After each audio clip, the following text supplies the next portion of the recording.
Hello my fellow crafters and welcome to Inspiration for Cards.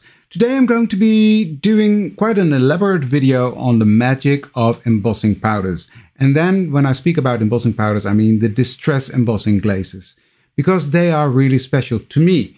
Now, I am a chaotic crafter, so my area needs to be very organized because otherwise I'll go crazy. And that's something that I fixed by putting the colors on top of my embossing powders. Now I started off with just putting them on top of the tin, but that didn't work. So I ended up doing it on paper and then sticking the paper onto the lid. And that gives me the true color of the embossing powder. That's how I solved the issue. And now I've got them in this big tub, just ready to go. Now, what is so special about these embossing powders is that they are transparent. Now, there are other transparent embossing powders on the market, don't get me wrong, but these are colored and I know for sure that they are all transparent. And I've messed this up many times before. So that's for me one thing that's really important. They are meant to go on top of things. They are a glaze. They're nice and shiny, but they are transparent. And that is, for me, the key of these powders. If you look at the top here, you can see the silver from the lid through, and here you get the true color of the powder. Now, how do you use these embossing powders? Because there are many ways you can use them. I love them. I'm a huge fan, but there are many different things you can do with them. Let me show you one thing that I've done with them. This is the new rope page from Elizabeth Craft Designs, and I've cut out the rope separately and I've used the embossing powders on that. I've used 3 different colors, but because they're transparent, you get this magical effect. That's what I love about these powders. I just adore them. Okay, now the next thing I want to do is I want to explain the different sorts of embossing ink. Now, there are many sorts of embossing inks, I know that, and there are many brands on the market as well. My personal favorites are the ones that I'm showing you, but that doesn't mean the other ones are not good. Versamark is my go-to when I'm stamping. I use Versamark in a lot of projects. You see it in a lot of videos. It's the one I use the most out of all the embossing powder inks I use. It's nice and juicy, it's sticky, and it really helps to stick the embossing powder to your project. It's glycerin based, and that's why it's slippery. Now, if you use too much of this, it will not work. And that's why Tim Holtz invented the Distress Embossing Dabber. This allows you to bring a thinner layer of that ink on the paper. Now, if you use if you do a big paper like I'm going to do in a minute, and you use the Versamark, the risk is that you have too much, and when you melt the powder, you can just wipe it off because it hasn't evaporated. That's why the dabber is very handy, because that's where you can use it and use less ink. That's fairly what it is. You use less ink. I can talk about this for a long time. I did talk a long time in Dutch, as you can see on the screen. Don't get distracted by that little corner camera, because I'm actually talking in Dutch there, so that doesn't match up with what I'm saying. Now, the embossing dabber is a different story. I always store it upside down, because then it's ready to go when I need it. That seems to work best for me. And it's a felt top, a fabric top, and that's different than like what you have on a paint dabber. But it works really well. And then we have the embossing pens. We have a brush pen and we have a bullet pen. Tonight I'm going to be working with the brush pen. It's very handy for detailed work, but the pen is also nice. You can do handwriting and then emboss your handwriting in a nice shiny embossing powder. So that's also very nice. But the brush pen is what I'm going to be using tonight. Very nice techniques that I'm going to show with that. Now, using black archival and the bold sayings from Stampers Anonymous, I stamped this sentiment out. Now, what I'm doing with the dabber, I'm just pressing down a couple of times to get the flow going, and then I'm going to go all over this. So I'm just going to go, well, not all over, half of the card front I'm going to go over with the dabber. And this is giving a very thin layer of that embossing ink. Now, if I would have used my ink pad, it would have been too much. So I'm just putting a thin layer and spreading that all over that card.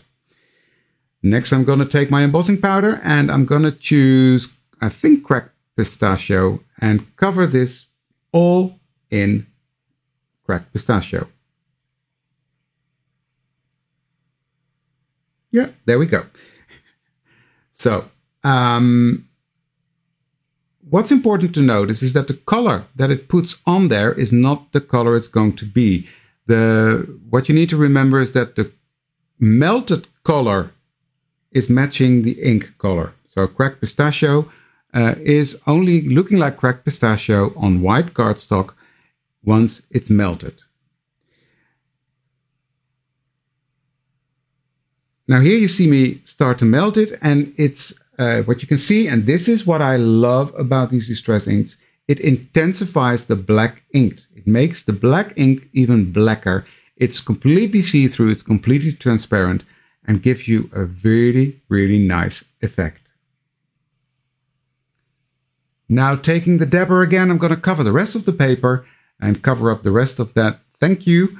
Just going over that black. It doesn't stain once you let it dry and heat set it even, then it will not stain your dabber, so that's good. And then I will cover it up with embossing powder again, different color. And what I'm doing as well is I'm slightly overlapping my ink over the green part, the pistachio that's already on there. Next, I'm going to take Picked Raspberry, one of the new colors. Love that color. And I'm putting that on top of the card. Now again, this looks like it's more opaque than it actually is, but wait until we finish and wait until we actually melt the powder. Magic happening. And here we have it. Look at that shine. That's one thing. It's truly a glaze, but also look at the black. It's intense. It's really black, deep black. And also where the both powders mixed, you can see it's turning into a bit of a purple. And that's also because they're transparent. You can blend them, you can mix with them. Yeah, I mean, the possibilities of these powders are endless. I love them. Did I already say that I love them? I love them. Now, to really show you the difference in these powders and what they do, I've made some swatches. Now, the first swatch I did is I just stamped these words out using Versamark and put the embossing glaze over it. Now you can really see the true color. It's transparent. And again, what's important, the color in the pot is different than what it is when it's melted. And when the color is melted, it matches the ink color. Only then, not in the pot. It looks really different. But if you look back at the swatch, you can see it's nice, it's transparent, it gives color to your paper, but it's not a full whack color. Now here I stamped the same stamp using the archival in the same color as the embossing powder. I think this was Salvage Patina. It was. And you can see it's far more intensive. It's less transparent, and that way you actually get a better impression. And I did the same with the red one. It's the Fired Brick, I think.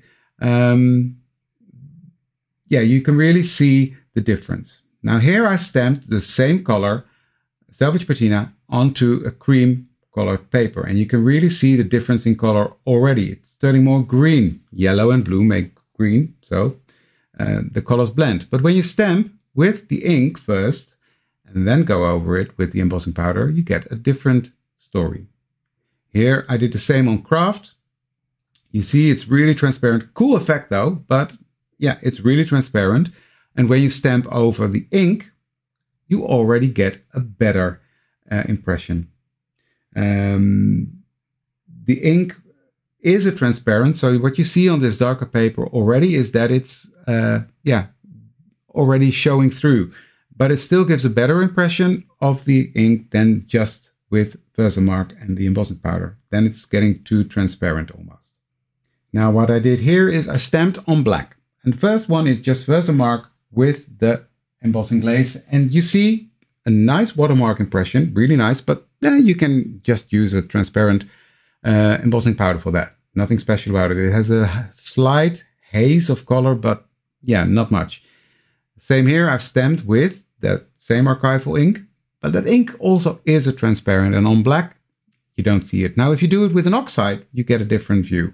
Now here I've stamped with white, Distress White, Picked Pens, and then I went over with the embossing powder, and that actually gives a really cool effect. I love this. So yeah, that does work.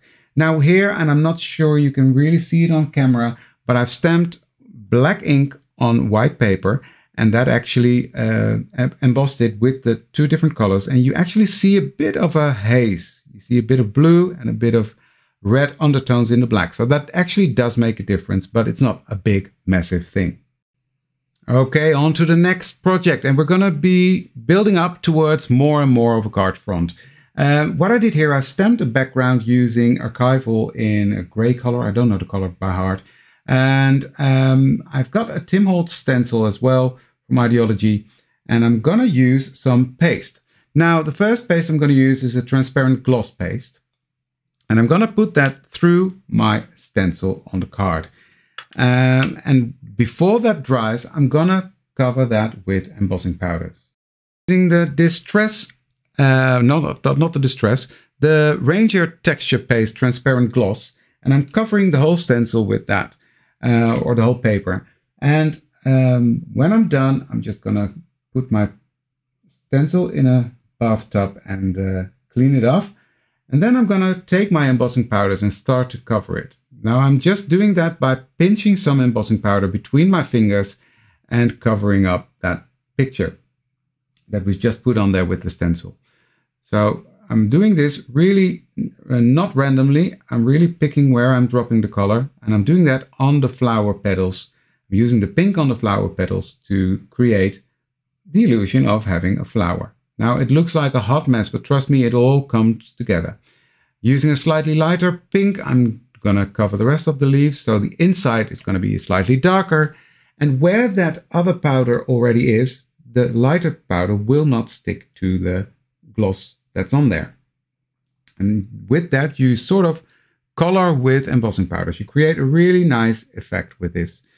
And I'm going to use the same technique to color in the leaves. So I'm going to take some greens. I'm just going to cover up the rest of the page using the greens. This is the cracked pistachio. And next I will take rustic wilderness and also cover that over the page. Using two different colors gives it a bit more depth. It's not necessary. If you only have the one green and one pink, use that. Go have a blast. You do you, as Tim Holtz says. But it's when you have different colors, try it, because it will really make a difference on your page. So when all of this is done, in the wise words of Tim Holtz, I will do the happy dance under the paper, and will tap dance under the paper to move it around and to really distribute it correctly over the whole page. And this will give a stunning result. As I promised, it looks like a hot mess, but yeah, it'll come together in the end. When I'm done with this, I will drop it down, and then I will put it to the side to dry a bit. And this will go in a bin, because this will turn to mud if I use that. So yes, you will waste some embossing powder, but it's not much. These pots will last you a long time, even if you throw them away too soon. So next I'm going to use my normal Distress Texture Paste Matte, which is an opaque. And I wanted to show that difference. The fact that it's matte doesn't make a difference, because the glaze will shine over it anyway. But yeah, I wanted to show the difference whether you use an opaque or a transparent gloss, because the transparent gloss paste will also show through the text print that I've stamped below that, which is a really nice effect. So here I'm putting on that matte Distress paste, and then I will put on some embossing powder on that as well. And this time I'm using Vintage Photo and Salvage Patina, and I'm just randomly gonna throw that on the paper, not being too careful. Yes, you can do this with the same technique, but I wanted to speed things up a bit, as this was a live video that I did in Dutch, and yeah, it needed to speed up a bit because I was running a tiny bit late, so that's why. So I've just dumped it on there. This is going to go in the bin again, because that's turning into mud if you mix that. So that's it. We've got a beautiful card front, so I don't mind. Next, I'm not going to wait until this is dry. You can, but I really like the effect it gives when you heat this paste. It's almost like a marshmallow that's puffing, or a blister that's coming on there. It's puffing up, and that's what I really like. It gives a cool effect. At least I like it. If you don't like that effect, leave it to dry for about 20 minutes till it's completely dry, and then melt the powder. It gives a stunning effect as well, but in this case I just liked the effect it gives me when I'm doing it like this. And here you can see the blisters already coming up, but that transparency of these powders and that blending of these two colors together, oh, I love it. This is a color combination. For me, I love the grunchiness and I love the vintage feel. Yeah, this is my favorite combination of all times. Next, I'm taking that one with the clear gloss on and I'm starting to melt that. And this is really where the magic happens, because this turned out so absolutely gorgeous. It's nice and delicate, and yeah, it looks almost like it's made out of glass. Yeah, stunning look, stunning look. I love this. And this is actually heat resistant. The texture paste transparent gloss, you can heat set that, so this will not give that blister. And here is the finished result of this part. Yeah, I really love how this came out. Both effects are stunning, but I do have a slight preference for the one on the transparent gloss paste, because that is really stunning with the text coming through. You don't really see it in the video, but yeah, it's really, really nice. Okay, on to the next project. I'm going to make an Easter card, and I've already prepared a blended background using Distress Oxides, and I've stamped a plate pattern on that using a gray pumice stone, and I'm going to stamp on that using Versamark. So I'm moving on to my Versamark for the stamping here, and I'm going to use these bunnies, and these bunnies are going to be flying around over the page. So I'm stamping these down. I'm doing one at a time first to show you how I'm going to do it. And as you can see, this bunny starts on the yellow, moves over to the blue, and then into the purple. And the next one is going to be on the blue and the purple alone. And this is important because I'm going to use the matching Distress Glaze colors for that. So after I've stamped this one down, I'm getting my Distress Glaze out, and I'm going to cover them with that. So the first color I'm going to be using is Wilted Violet, and I'm just covering that at the bottom layer. And next I'm going to take the Broken China and cover that over the blue area. Now, before I've put on this powder, I've used an embossing magic to prevent the powder from sticking everywhere. So that's already on there. So I'm going to use the Broken China to cover up the blue part. Then I'm going to take Wild Honey and do that on the yellow part. So I'm following the colors that are on the card. Well, you get the gist. And then when I'm done, it will look like this. I finished putting the stamps everywhere and covering that with the embossing powders that match the colors below. And I'm going to melt those. Now, what you see is that because they are transparent, you get a very nice, almost intense watermark effect. And I've only used 2 colors of embossing powders here, but you can really see the difference because the colors melt. They are transparent. The colors underneath also determine the end color. But look at that shine on these powders, and you can really see the transition in color coming from the yellow into the blue, making green in the middle. And it's only done with a blue and with a yellow powder. Magic, right? Now for the last project, I'm going to use the embossing brush, the Distress Embossing brush. And I'm going to use that on one of my favorite stamps of all times. It's from the Beautiful Blooms collection, and this is just a stunning stamp. I love it. It's Elizabeth Craft Designs from the Beautiful Blooms collection.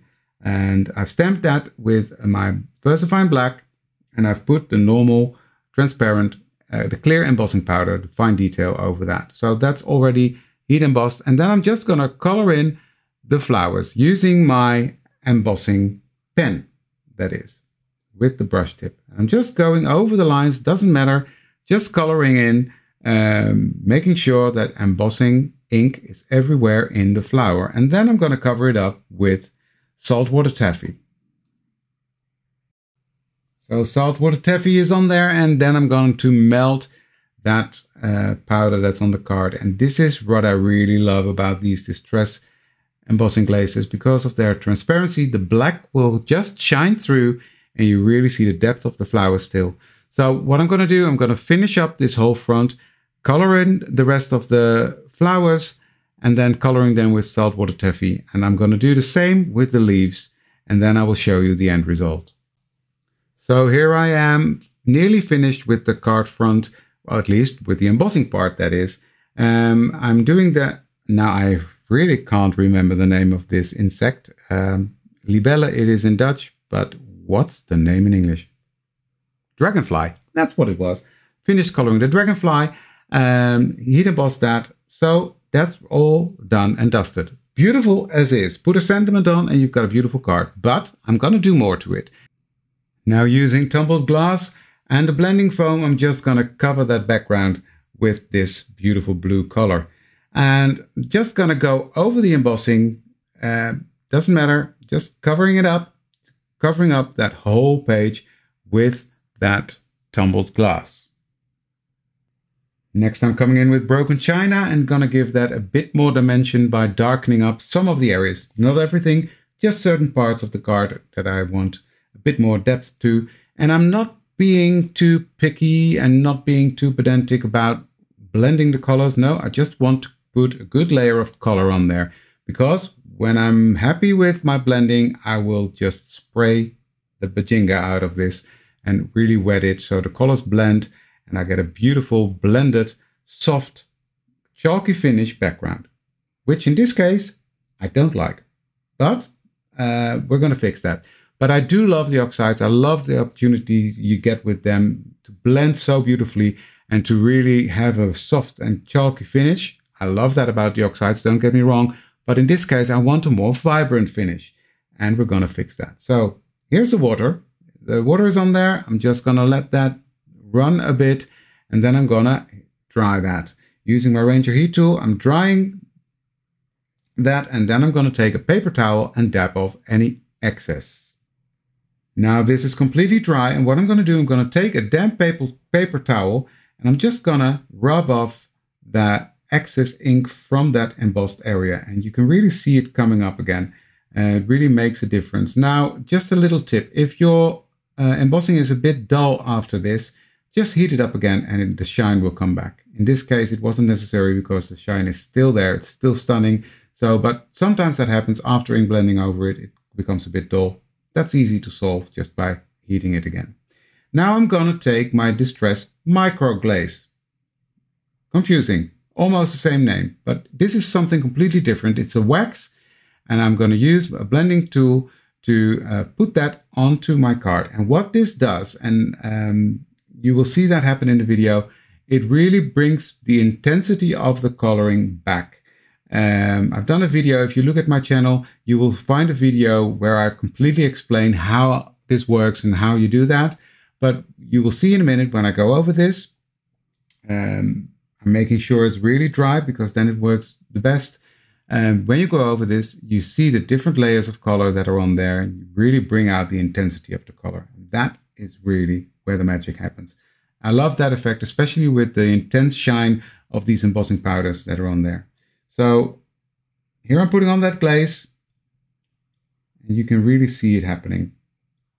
You can see the different layers of blue, and it really intensifies the blue on there.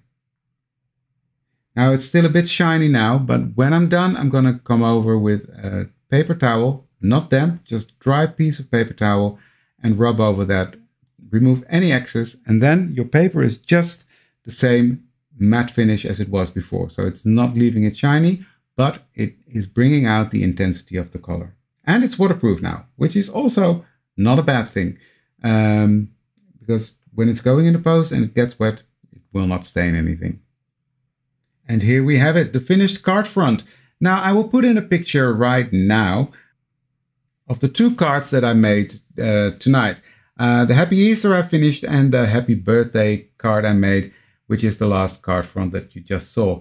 Stunning result, and I really love how these came out. So thank you for watching this video. I hope you learned something. If you did, please consider to subscribe to my channel and give this video a thumbs up. That will really make my day. Thank you for watching this one, and I hope to see you for the next one. Thank you. Bye.